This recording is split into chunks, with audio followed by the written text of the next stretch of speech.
Jubilant crowds danced and chanted in the streets of Brooklyn after a U.S. federal judge decreed an emergency halt to part of President Donald Trump's executive order banning immigrants from 7 majority Muslim countries.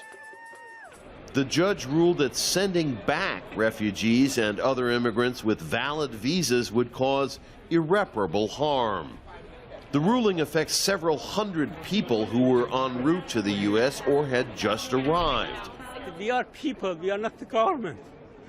We are not doing nothing. If the government does something wrong with this government, we are not responsible, American and Iranian. What they can do. Why I have to be punished for somebody else's problem? Trump abruptly ordered on Friday that most people from Iran, Iraq, Libya, Somalia, Yemen, Syria, and Sudan would not be allowed to enter the country. A number of people with visas to enter the U.S. were stopped as they tried to board flights or were detained at airports. As word of these developments spread, crowds of protesters gathered at New York's Kennedy Airport, as well as airports in Washington, Boston, San Francisco, Los Angeles, and other cities. Civil rights attorneys leaped into action. Lawyers for the American Civil Liberties Union petitioned the Brooklyn judge to hear arguments on an emergency basis, and she quickly ruled in their favor. The message is simple. I mean, this is completely un-American.